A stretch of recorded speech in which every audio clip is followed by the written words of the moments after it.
Yeah. All right, gentlemen, let's just go straight to the points. The discourse of today, we have quite important things that borders on Nigerians.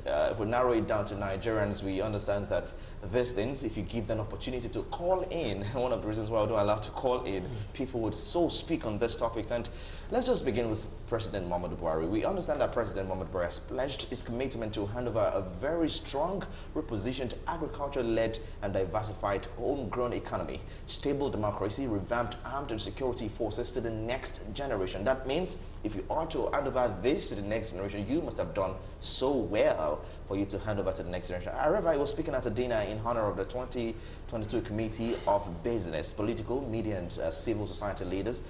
The president said he was looking forward to completing his tenure in 23, leaving a legacy for a united, peaceful, prosperous Nigeria with 24 years of uninterrupted democracy.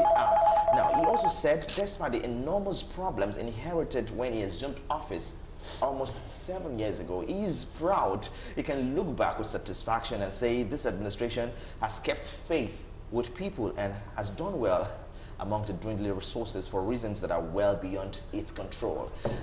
In short words, the saying that if he has to score his administration, he has done absolutely well. Now, this is the position of the president. He made this during the course of the week, and we are to place emphasis more on the democracy part. However, I mentioned some other things, but we understand that to a layman, democracy is the government for the people, by the people, and for the people. And we can say definitely that even after we understand democracy at the simplest, can we say that this is actually played out in the past 7 years? Sunday.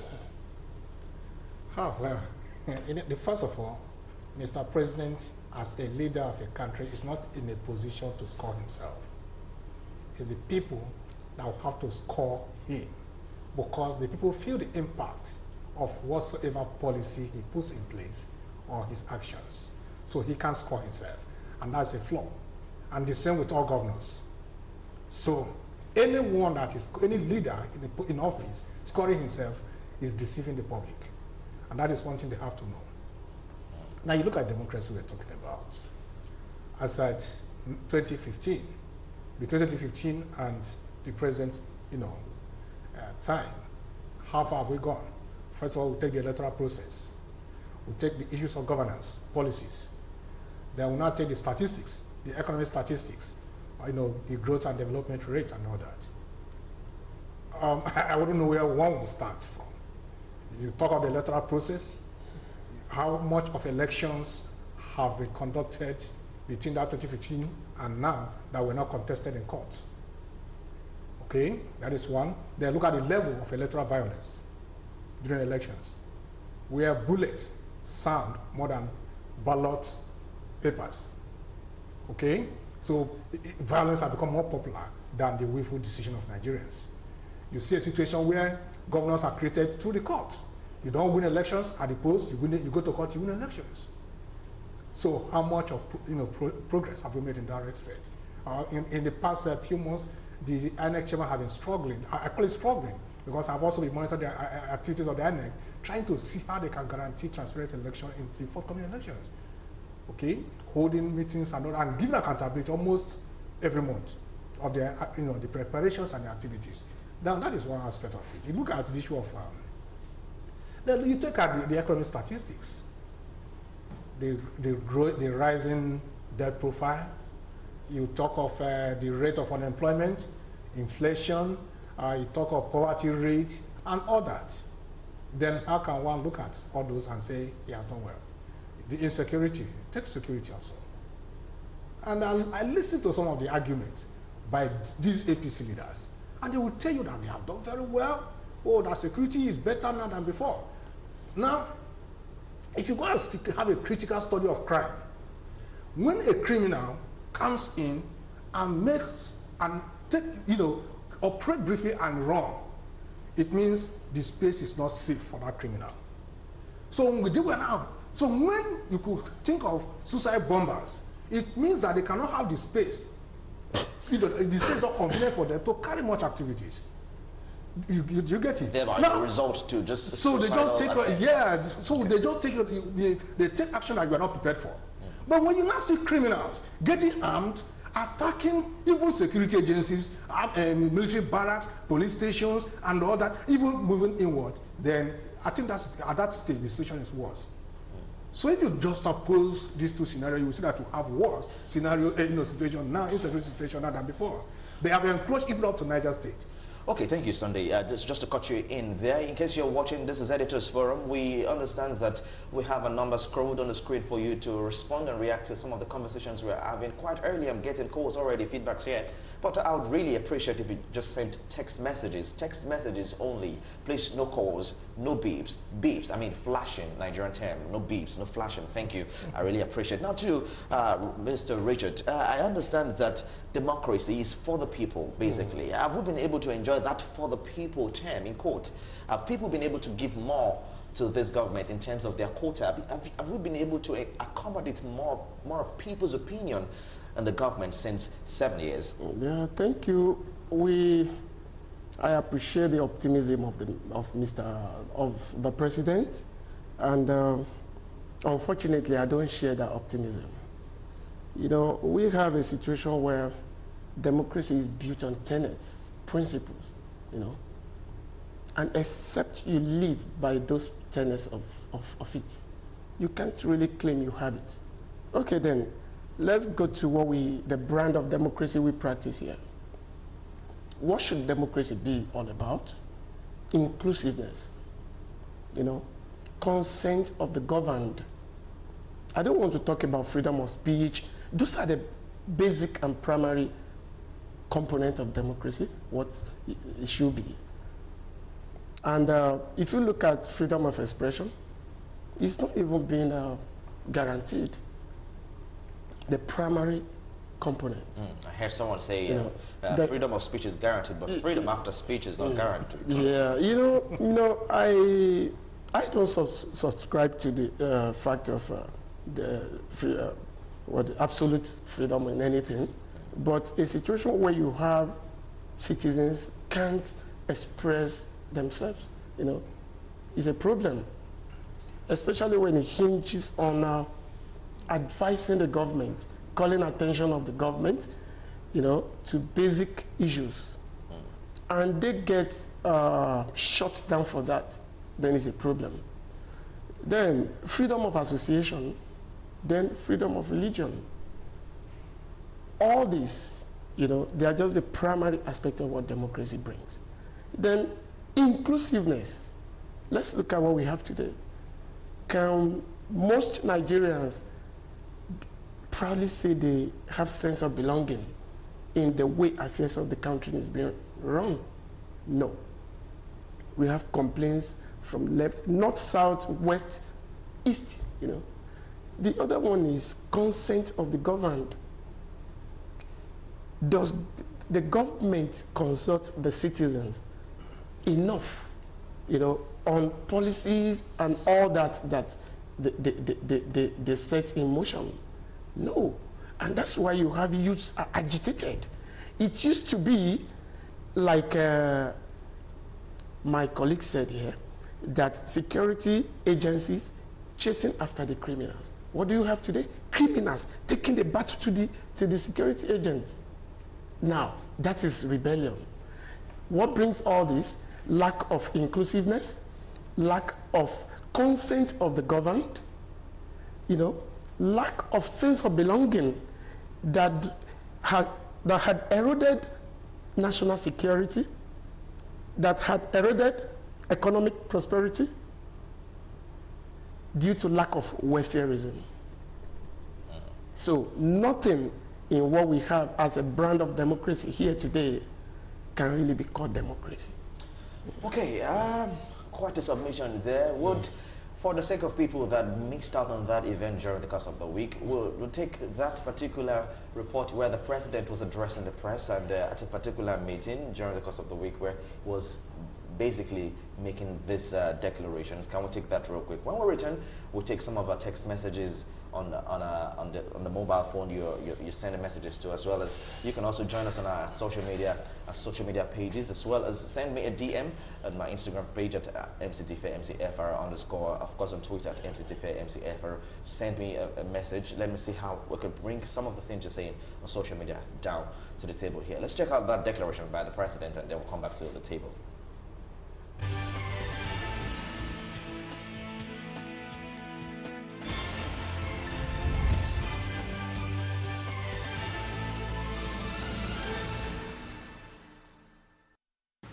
This initiative you have taken is very good. I wish you have taken it much earlier. But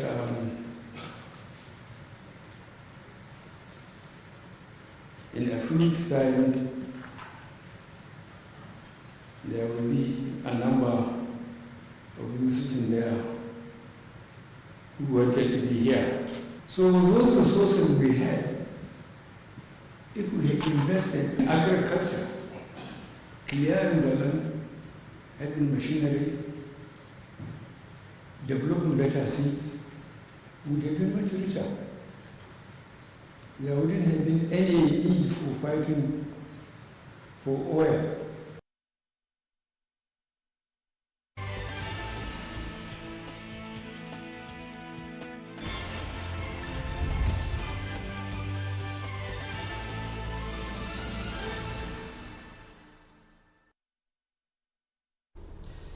All right, quite a submission there. It's possible you might not be able to get any of the things he's saying if you do not pay a lot of attention to it. We understand that situation. But however, he has said, I believe we heard him talking about agriculture-led, diversified, homegrown economy in that particular part. And of course, I believe in the longer version, he was talking about some of the things we've mentioned.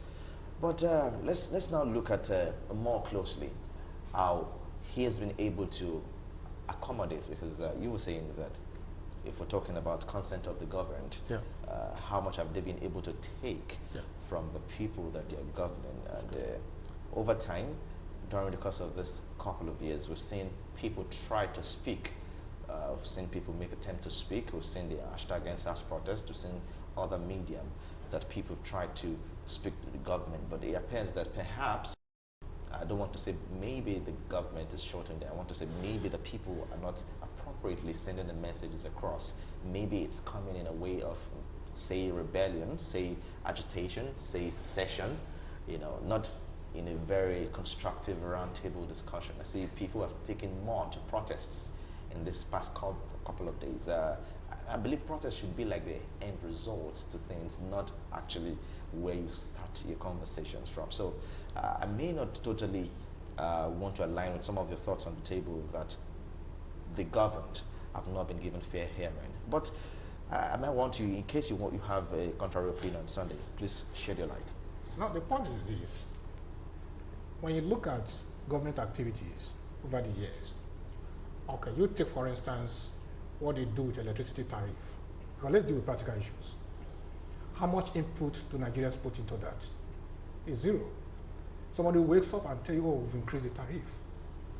And you say you are stabilizing democracy. So how do you break that down to an average Nigerian that does not even understand the dynamics of having to share and distribute power? To say even one street, talk of a community, I think it's quite complicated to explain to an average Nigerian. That's why you wouldn't do that. You see, the point is this. The government practically does not promote the interests of citizens. The government practically promotes the interests of the rich. And they bring all manners of logic to make citizens believe that such decision is in the interest of the citizens, Nigerian citizens. That's allegedly. Though. Not allegedly. We are going to, let's practicalize this. Let's give some proof to it, though. Take the pump price of petrol, for instance. Okay?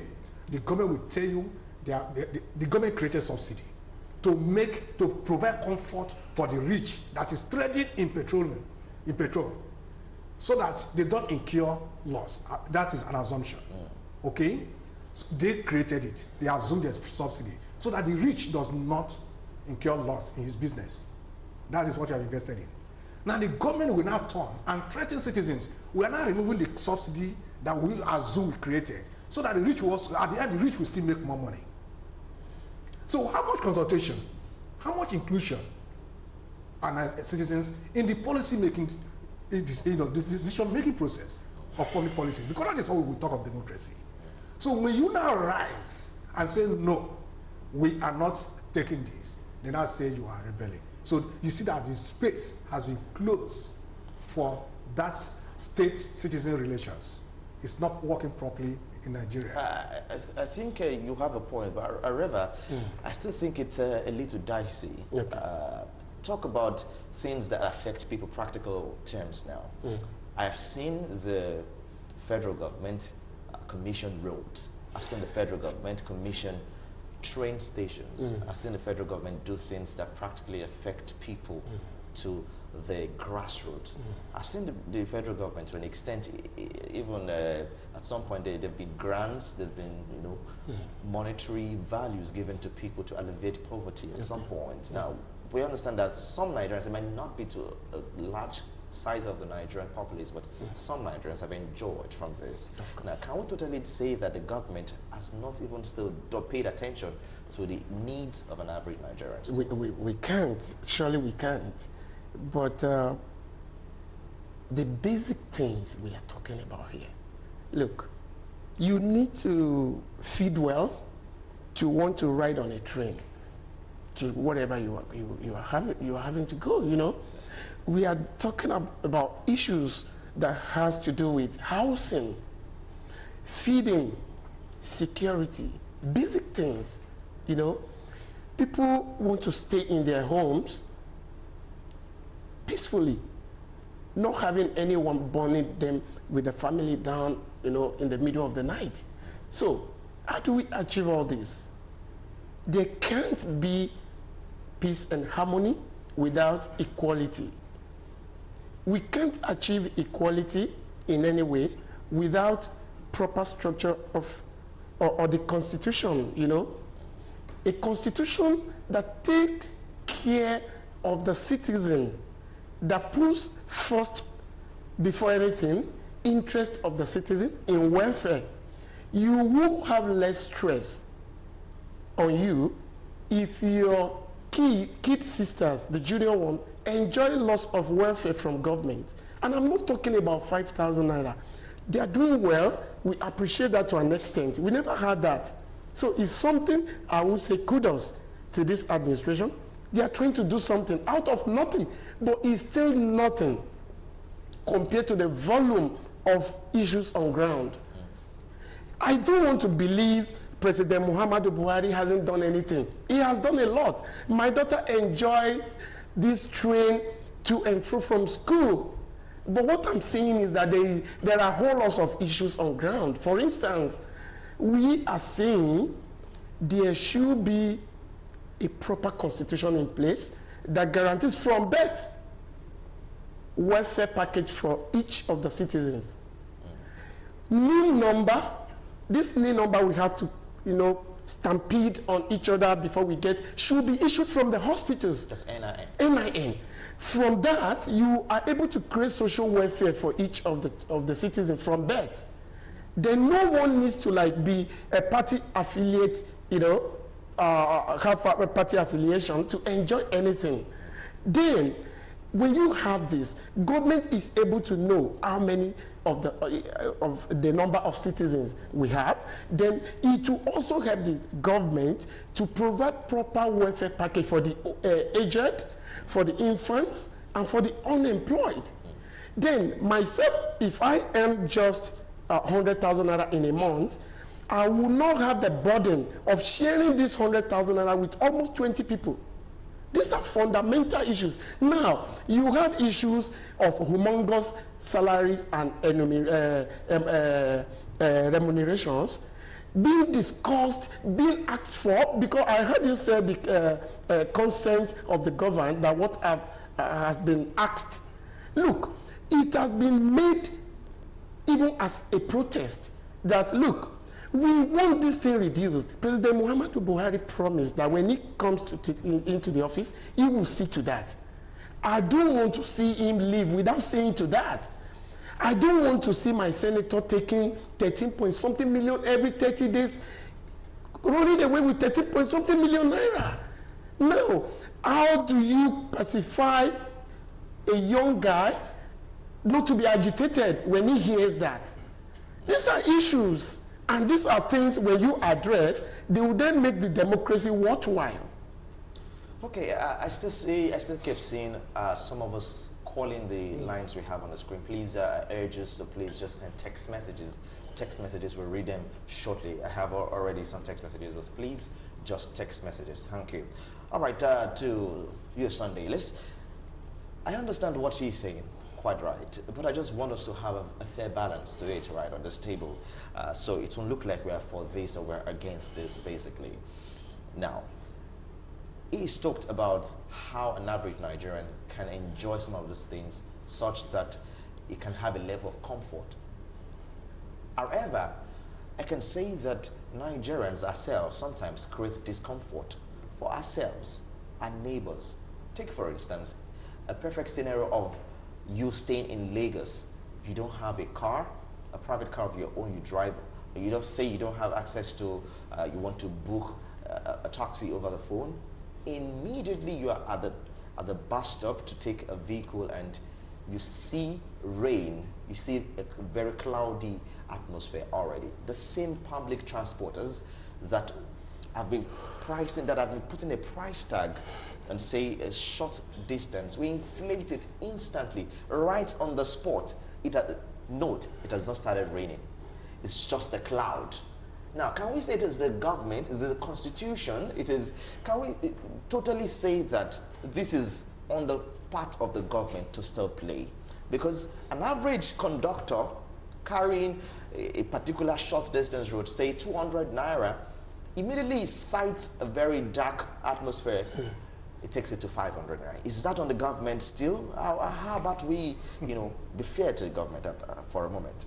Well, the instance you have cited is an absurdity, and it's not a conventional practice.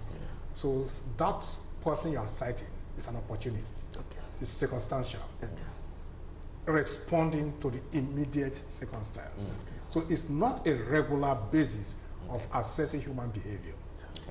So we cannot attribute these issues to citizens. However, it can't foster, if we have a raining season of say 3-4 months, it can foster for that long. And we also respond to that. But there will also be others who could come and not act in that same way.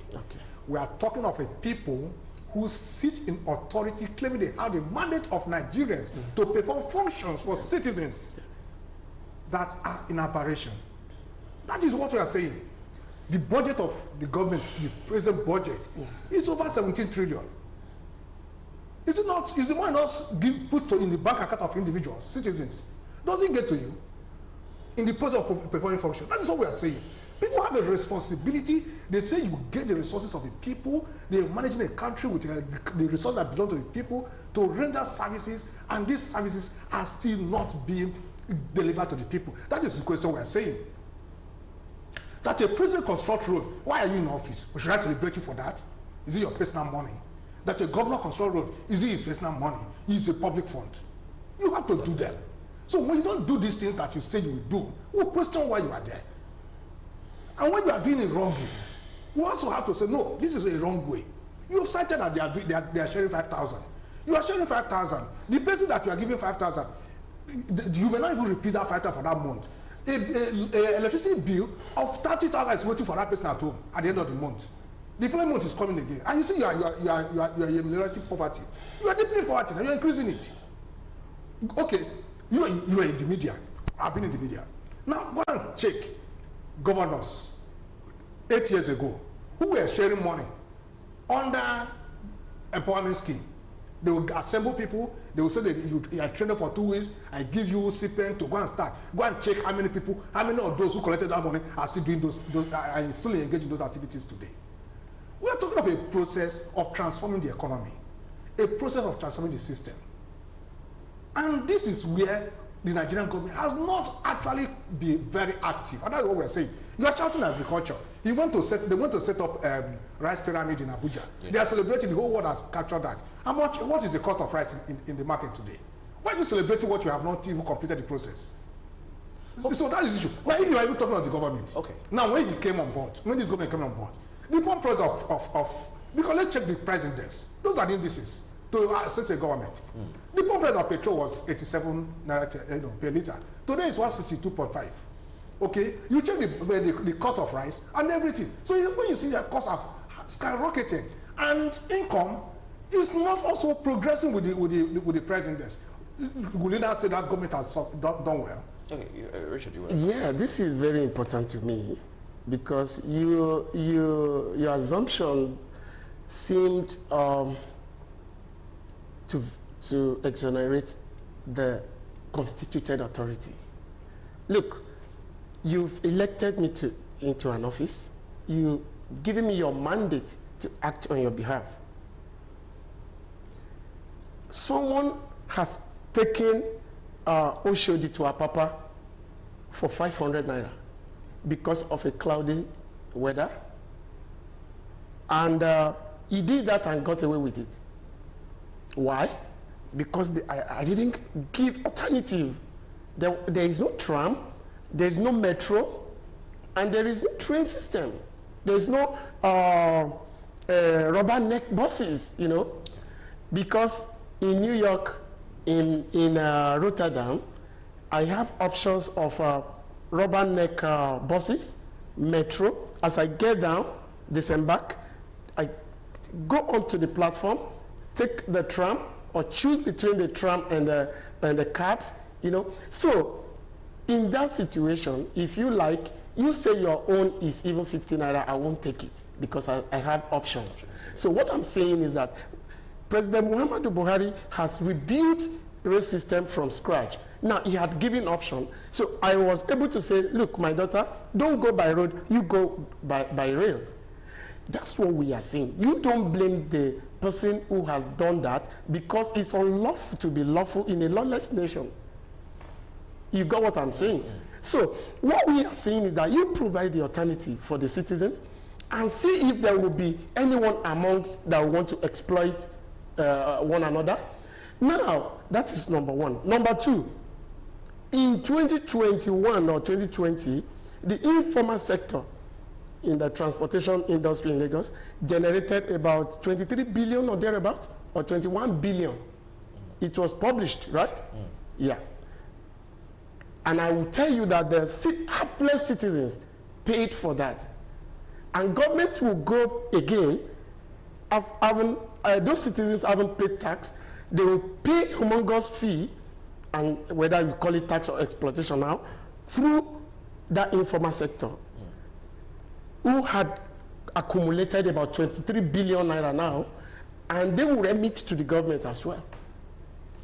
So you can say that the citizens, the hapless citizens, actually have no choice here than to really pray to God to give and bestow unto them leadership that will really have their interest at heart. Okay, Reva, that's how you see it, but the president and this administration see it entirely differently, and they are saying that the next administration will inherit a stable democracy. Now, some of the things you've mentioned has to do with structure, a proper structure, structural deficiencies and all.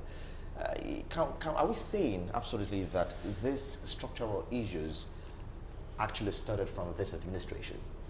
And can we actually say that this administration can fix it all in the shortest of time? Because this country is how many years now? 60-something years, and it only takes like the max a president has to say 8 years. I'm not blaming all this on this present government, if I have to say comment on this. Look, but then having come into power for the past 6.5 years, you can set in motion. You know, you don't have to do it. You don't have to complete the process. What if some of the things that he's doing now are already in motion and they're... I think one point is this. Now, this is the only credit I can say I give to the president. Policy continuity. Okay? Now, when he came on board, majority of the policies being implemented were what the PDP left behind. Okay, for instance, the PDP government completed feasibility studies on standard gauge rail line. Okay. Do you understand? Yes. Now, they didn't start the implementation. When the Buhari administration come on board, they pick up that document and they started implementing it. That's how they have been able to complete from Lagos to Ibadan, Abuja to Kaduna. Yes. It is what they bet on board. So I give that to the administration.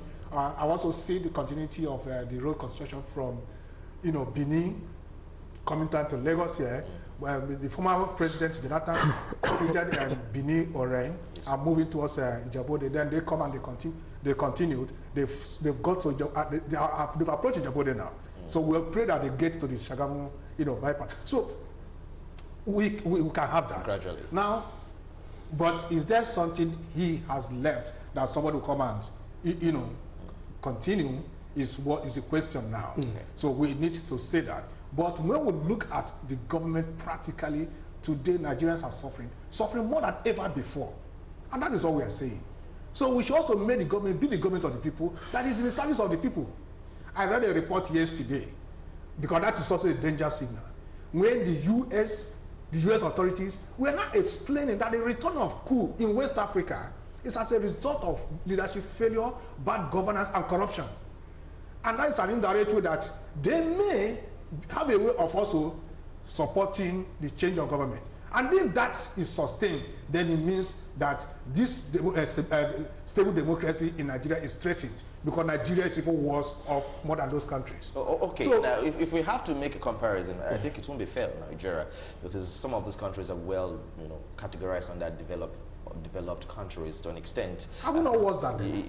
However, even talking about coup taking over, we understand that places outside Africa have been taken over. We understand the Taliban and Taliban situation. And Myanmar? And Myanmar as well. So we have it all around, even in Mali Mali is West Africa. It's West Africa, However, we have outside, it's becoming popular Africa now. So we might not be doing a lot of fairness to Nigeria in that light. However, do we still say that even if you're trying to adjust a particular system, does it mean that there can't be a little bit of conflict, a little bit of friction that might affect a party? We know that things might have been a little less tough for Nigerians before the present administration came into office, but in the process of trying to establish or implement some policies met on board, or trying to create another one, don't we see that there might be a little bit of friction that will linger for a while? There is no friction. There's no friction here. There's no friction anywhere. And see, we really need to get our acts together, as a government and as a country. Do you know the damage insurgency has done to this country today? See, I traveled between Makurdi and Bauchi with my heart in my mouth. You understand? But I want to enjoy the scenery of Jos to Lagos to Abuja. We want to enjoy the beautiful nature of this country. But can you do that? Do you know how many senators that have been killed between Abuja and Kaduna? Now, that's another issue for another day. But what I'm saying is that the primary thing, let's look at the number of out-of-school children. Close to 13 million, if not more than. So how can we say we are doing well? You are saying it doesn't mean there's nothing that's been done well, but there are a lot of things that have been done well. The government could just be overwhelmed. But what we are saying is that the primary things that, the governor of Lagos State accosted 2 kids some days ago because they were out. I see things every day out of school. You understand why? Because income cannot sustain families. Economy does not sustain families. The public infrastructures are in comatose. The public schools are nothing to write home about, whether in a mega city or in a mega towns. Now, people do not have confidence in those public infrastructures. So what we are saying is that those 13 million out-of-school children are going to become menaces to those who are in Oxford, in Harvard, in Cambridge. This is what we should be talking about. I don't want my child to come back from Harvard, for instance, and not being able to travel from Lagos to Aginebode? Okay. Wow. How do you do that? Please slash the salaries and remunerations of public elected public officials and put this money where they're supposed to be, so that we have peace and harmony. Okay, there is a saying that says children are the leaders of tomorrow. It appears that the leaders of tomorrow are out of school. Only God knows how they would lead the tomorrow and how the tomorrow will turn out to be.